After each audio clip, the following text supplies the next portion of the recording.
Stop the presses. And I mean, stop the presses. Because Teresa Giudice has officially turned the tables on herself. But before we get into it, if you're watching this on YouTube, make sure you smash that subscribe button. Now let's get into it. So last night at Gia's premiere of Next Gen NYC, Teresa stood on that red carpet, looked a reporter in the eye, and said that she is indeed ready to come back to the Real Housewives of New Jersey, and with the same exact cast. The same cast that she swore she would never film with again. The same cast that she iced out, ghosted, and blamed for, well, everything. Teresa said, and I quote, "I'm the OG. They're not getting rid of me that easy." Hold on, what? They're not getting rid of you that easily? Let's rewind, shall we? Because this whole pause that Bravo put Jersey on, yeah, that whole thing was because Teresa refused to film with her sister-in-law, Melissa. Teresa's the one that drew the line in the cannoli. Teresa made it very clear. She said in no uncertain terms, if Melissa's in, then I'm out. We all heard it. And that stubbornness and that ego and that hate is exactly what brought the entire franchise to a screeching halt. But now she's suddenly flexible? Now she's ready to play nice? Let's make sure we don't try to call that maturity, and let's call that exactly what that is.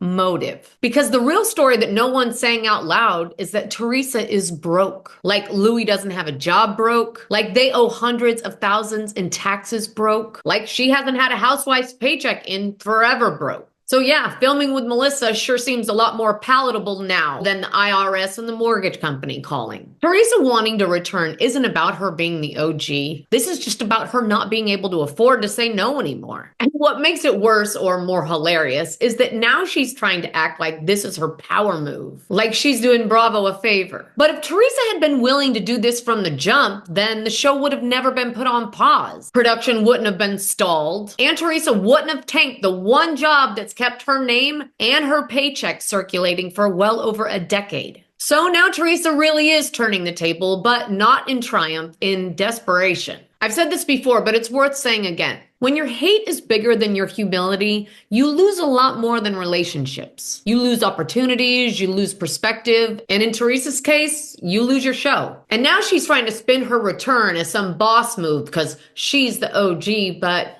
sorry, girl, you're the joke. And this isn't about reclaiming your crown, you clown. This is just about the fact that you're desperate for dollars and tired of doing drag shows. And I can't say I blame you. All right, I need to know what you guys think about this latest development. Are you shocked? Are you even remotely surprised? Did you see this coming? And what about the production company? Do you think they have a right to be pissed from all the money that they've lost by being on pause for so long? Do you think they should even let her back after this? Do you think this whole thing has been a stunt, or do you think that she's doing it now just because she's so desperate? Comment below and let me know. And if you've been watching this on YouTube, please make sure you reach out and smash that subscribe button. All right, everybody, until we're together again, stay rooted in love.